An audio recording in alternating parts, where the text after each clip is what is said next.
Welcome to the book club for movies with Amy and Samir. Samir, tell us. Oh, look, there's my kitty. You look in my mirror. Oh, kitty. Excellent. Get on your blankie, honey. Get on your blankie. Oh yeah, she's gonna get on her blankie and do her little. She's so sweet. She's gonna nurse from that blanket. Yes, tell us about your this setup you have here while I get it shared. Oh, this is actually my bedroom. It's my bedroom. I'm always in bedroom. my bedroom, so. And I wanted to, because it's the last day of our fantasy. I actually wanted to do this. I should have been doing this from like when we did Little Princess on, because obviously I have Indian heritage. There's an Indian aesthetic that you're seeing a little bit of here. Oh, hello from Chicago, and hello, Luke. Thank you. But yes, this is my bedroom, and I've been redesigning it. So I put up this wallpaper and these curtains to create a very, entrancing bed chamber. But it also just looks good on camera. So when I get proper lighting, you'll get to see like the glisten of the velvet and these curtains, and maybe the elephants behind me will pop even more. But yes, I thought this would be appropriate for the fantasy days. And I finally remembered to set up in here on the last of those days. But so every now and then you'll see me in this place and then the other space, depending on the day. But I'm glad you like it. Thank you. Yeah, I like it too. Well, let's do our new warm-up that I brought back yesterday. So this is the thing, you have to guess what the movie is. Oh, thank you, Antonio. Yeah, I've been back for a while now, but thank you. It was quite a rough period. Yes. Yeah. In reality, it was like 5 days, but it was bad. Okay, so you have to guess what these images are, or guess what the film is based on these images. And for this one, if you don't get this in the first 3, then you're not going to get it. No. If you know the answer, post it in the comments. I'm pretty sure most of you will know.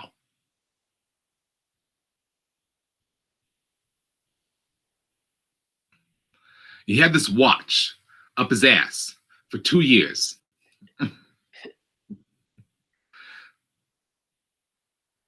So he died of dysentery. He gave me the watch. All right, Antonio almost got up by just saying pulp, but I'm going to give it to Luke, who actually says Pulp Fiction. He split it up. I'll call it a tie. But yes, Pulp Fiction is a tasty burger. Yes. All right, one more for today. This one should also, if you don't get it in the first 3, I don't know.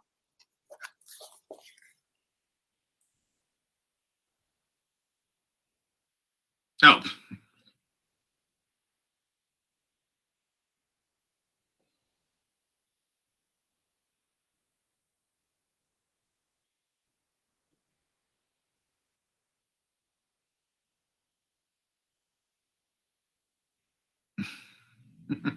Don't be shy. Come on, you know.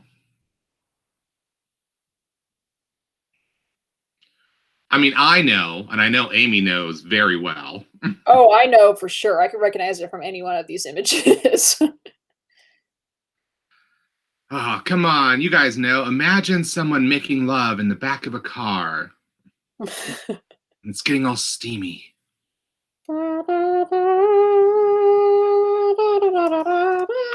Another tie. Came in at the same time. I'm going to give this one to Antonio, though, because he didn't have a question mark. Yeah. It's like, Titanic? I was like, come on, especially the last picture on that horrible moment when that woman decides to fuck over her whole family and throw millions of dollars into the ocean. There is a deleted scene where, for those who are into Titanic, there's a deleted scene where Bill Paxton actually, like, he sees her and they have like this conversation, and she still ends up throwing it in, but I think she like lets him hold it for a second. Like, basically, it's like they know that she did it versus her just sneaking off. I liked the SNL.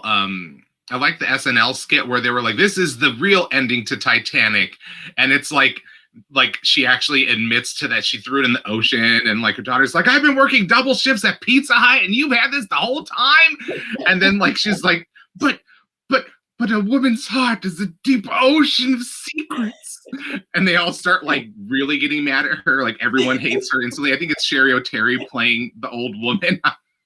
That is the thing I remember the most from SNL from that period. Is like that was probably one of the funniest film parody scenes that they did. But yes, now that just Sherry O'Terry saying that line is like burned in my memory. It's great. It's great. But I love this game. We're gonna keep doing it. Well, yeah, we'll do 2 a day. We'll keep it going. And again, it's nice that people actually participate versus when I started doing this last year, and sometimes I wouldn't even have anyone watching me, and I just did it anyway. Well, people are doing it now.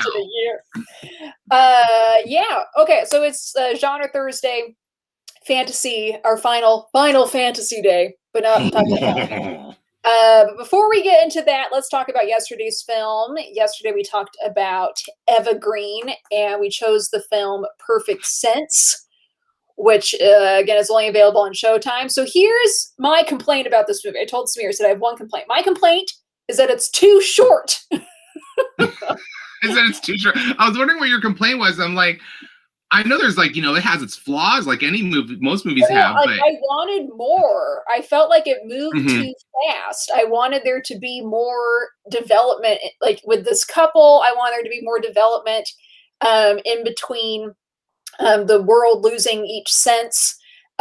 So maybe that's the best complaint I could give it, is like, it's too short. I want more. I want more of it. But otherwise, I really enjoyed watching this movie again. I liked it just as much as I remembered.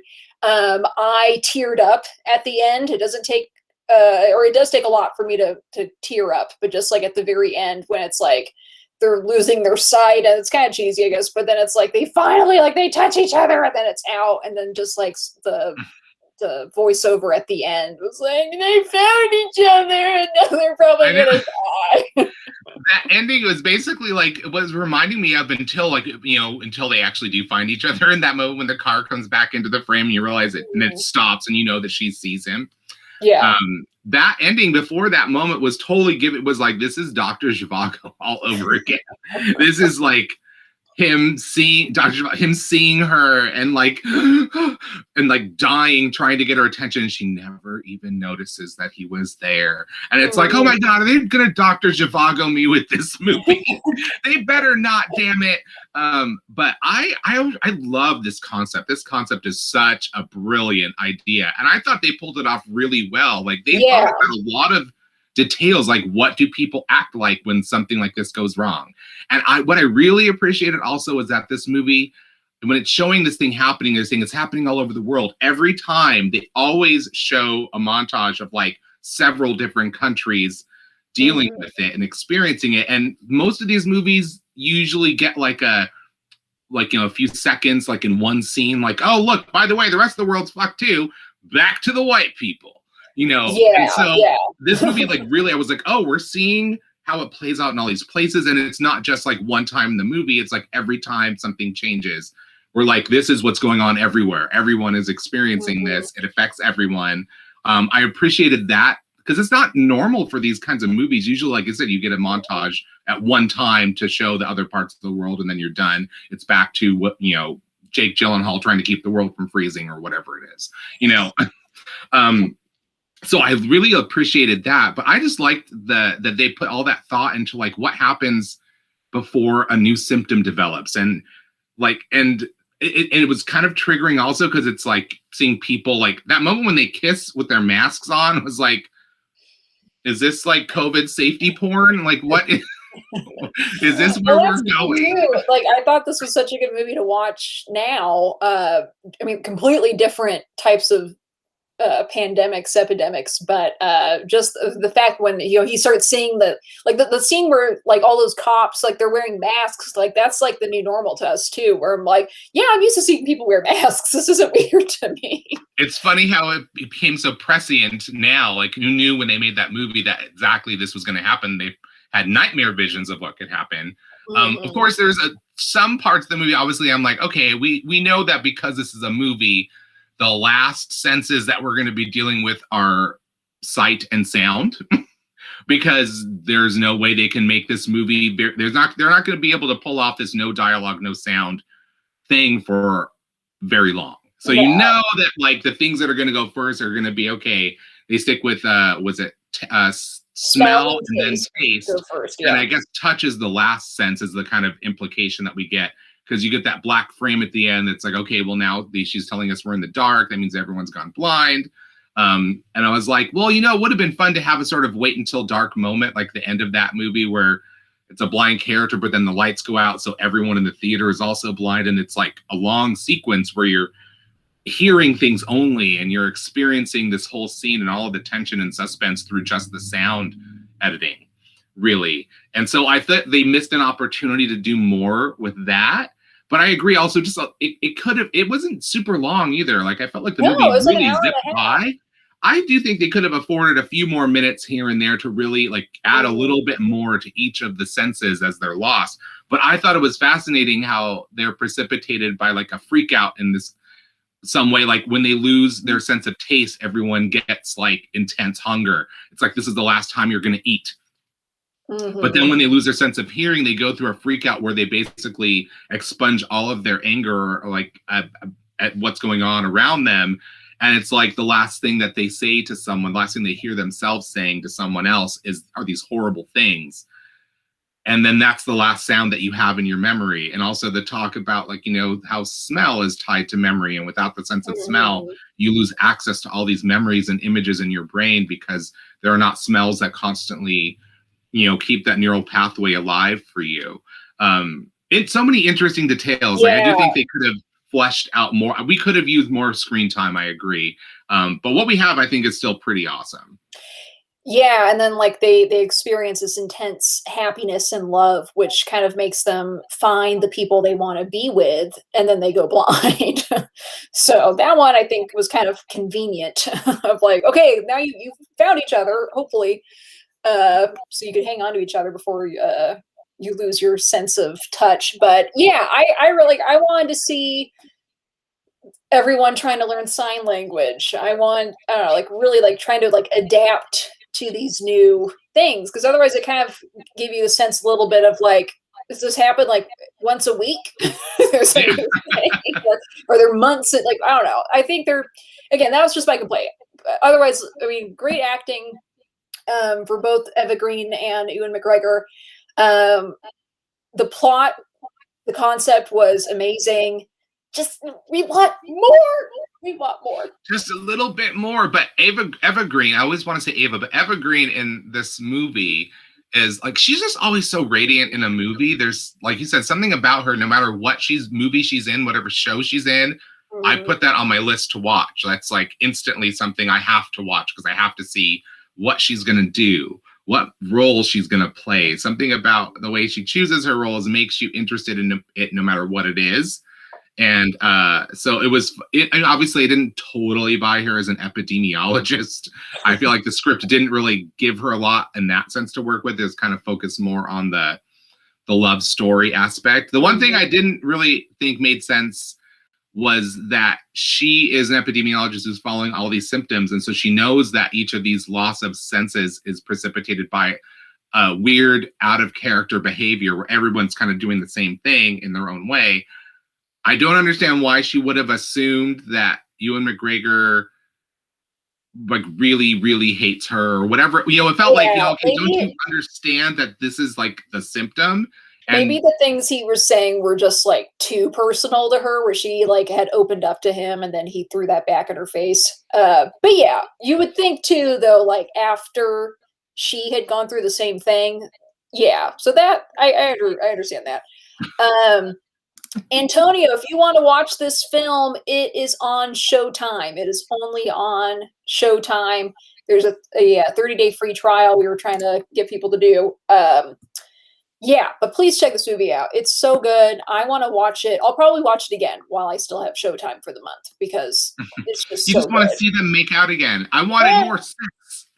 Yes, and The one thing, yeah, the sex scene was kind of odd. I felt like the movie came alive stylistically when people were freaking out. Like suddenly it like felt like a Ken Russell movie at times with the camera angles and the swift movements and the, you know, there's a lot of more stylistic things going on in those scenes. And then when you get to the sex scene, I'm like, okay, you're not doing a whole lot film wise with this scene. I feel like we need, I mean, granted, we got to see some ass. We got to see Ewan Graver shows off his meat again in a brief profile. Just not afraid to just be himself. Very comfortable with nudity. Yeah. As further demonstrated with this film. Oh yeah. I'm so excited. Seriously, check this movie out. It's so good. So good. I'm really glad that we picked this movie for everybody. I have Travis Bickle vibes. Oh, good thing I don't drive a taxi. I don't. Who's Travis Bickle? I have to look this up. Think Scorsese. Think Robert De Niro. I just said I don't drive a taxi. Oh. I'm not saying that at all. I was like, do I look that crazy? I'm crazy. Anyway, moving on. It is our final day of. It's been a while since I've seen Taxi Driver. Okay, the final fantasy film that we have picked is Princess Mononoke from Studio. Is it Ghibli? Ghibli. I always say. I think it's Ghibli. I think it's the soft G. Yeah, but it depends on where that. Yeah, there's actually a couple different spellings of that word, so people get confused. I always thought it was Ghibli. If someone says I'm wrong, then I'm wrong, and that's that. But I do love these movies. This movie is directed by Hayao Miyazaki, who is very famous for these animated films. And apparently, he was going to retire with this film. But then it did so well, he was like, okay. And then he made like several more films. Several more that are all great. And I think for people who know his other movies, this one stands out amongst all of them because the other ones, there's like, you know, there's bittersweet, you know, sort of like growing pains and all these other sort of like really magical realist touches. And they're stunningly beautiful and emotionally very satisfying. You know, that really takes you up and down emotionally, but you're usually with child characters and there's some other story aspect there's something warm and comforting about his movies.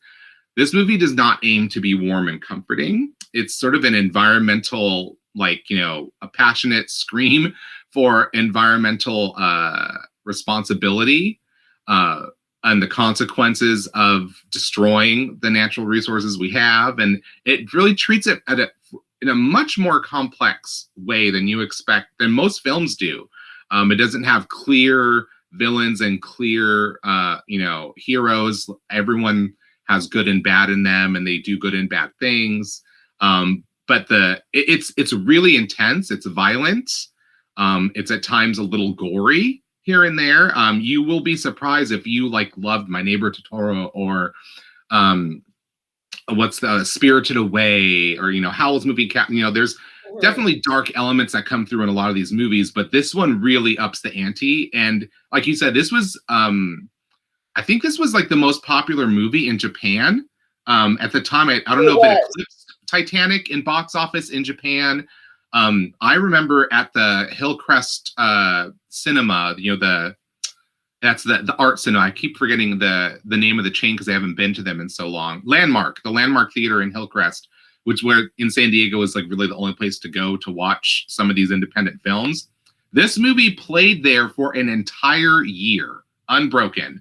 It wasn't like they had it for a few months, it left, and then they brought it back because people want. It was actually just never left the theater there. So they had a screen devoted to this movie for like at least a full year, I think more. Because they kept selling out, they kept selling tickets, people kept wanting to watch it.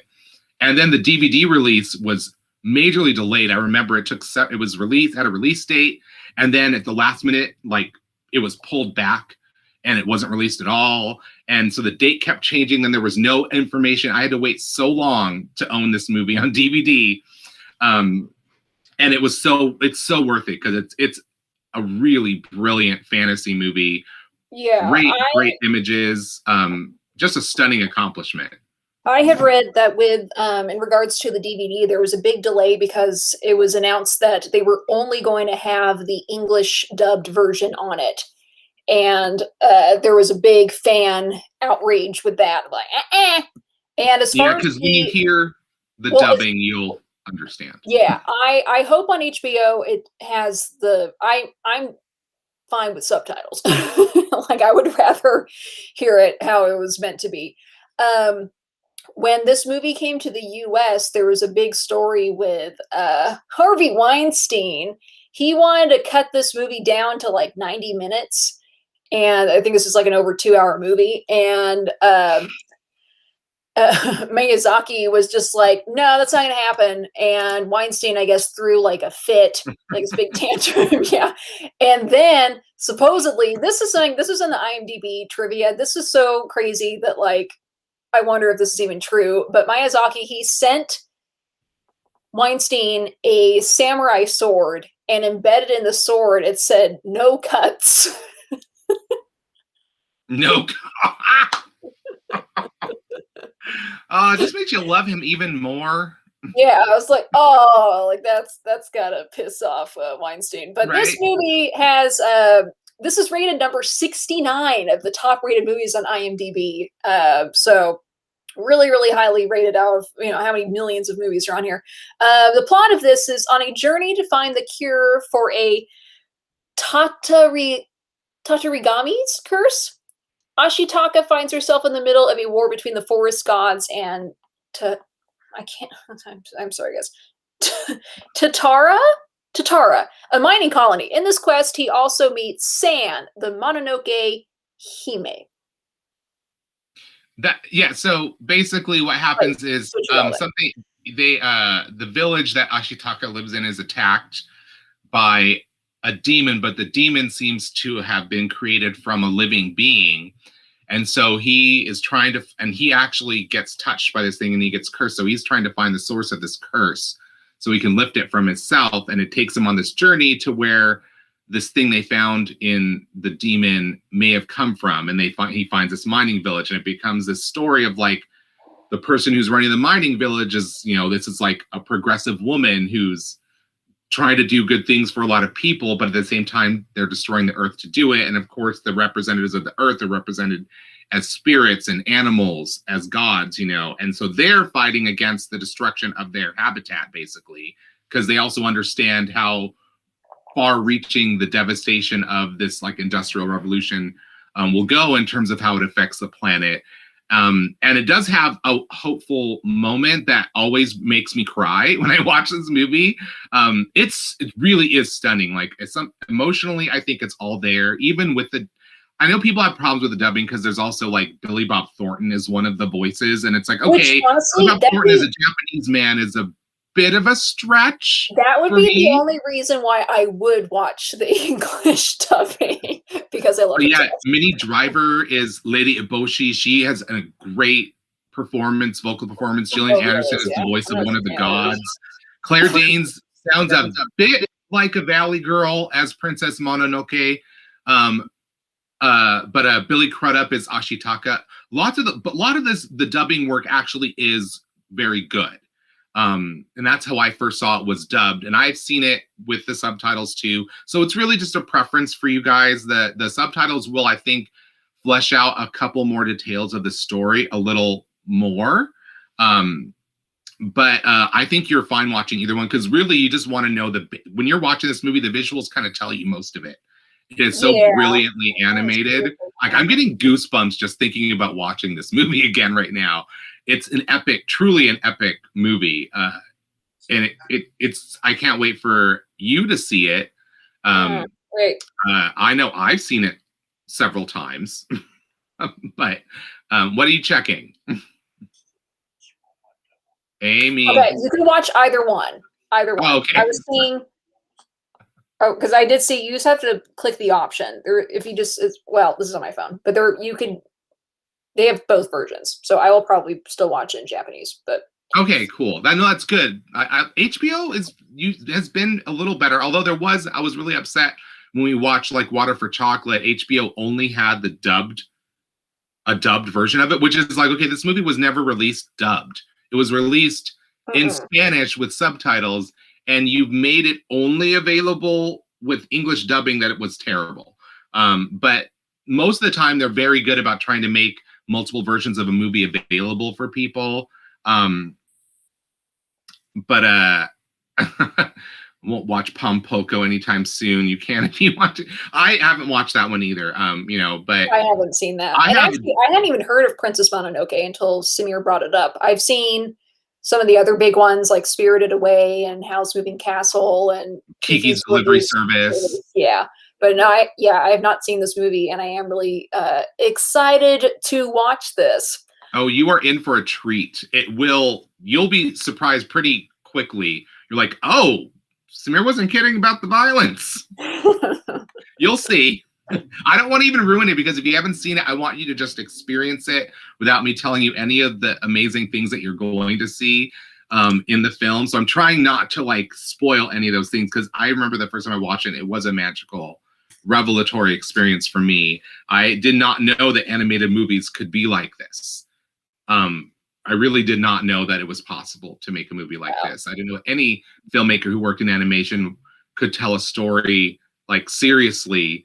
So it's not emphasis, like there's humorous moments, but it's definitely, that's not the emphasis. This is purely like a dramatic film that is not shy about some of the harsher aspects of the story. It's yeah, just go with it, watch it. This is one that I watch a lot. And I remember when it was announced that Miyazaki's movies would be made available all on HBO Max, I was like, I need to get HBO Max. That was the final decision. So yes, this is streaming on HBO Max if you have that. Otherwise, you might have to rent it somewhere. But please check it out and join us tomorrow as we discuss it after the film.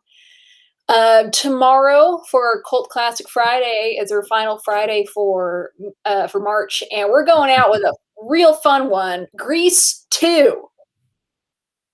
Not Grease. It's gonna be fun. Grease 2, and I'm so excited to watch that. True camp classic. Oh yes, and yes, the soundtrack. It's so good. It's so good. So if you somehow haven't seen Grease, maybe also throw that in before you watch Grease 2. But I mean, it's not necessarily a direct. It's almost the same movie, but like in reverse. Right. Yeah, it's going to be fun. I can attest to that as well. And Antonio, we will talk about when Ashitaka catches the arrow. Amy will notice that moment too, I'm sure. There's a lot of amazing moments. It's gonna be a good time. I hope text me as you're watching. I want your sense impressions as you're going through it for the first time. Please check out our Patreon. Also, Walter, if you're still watching, I got your Venmo. Thank you.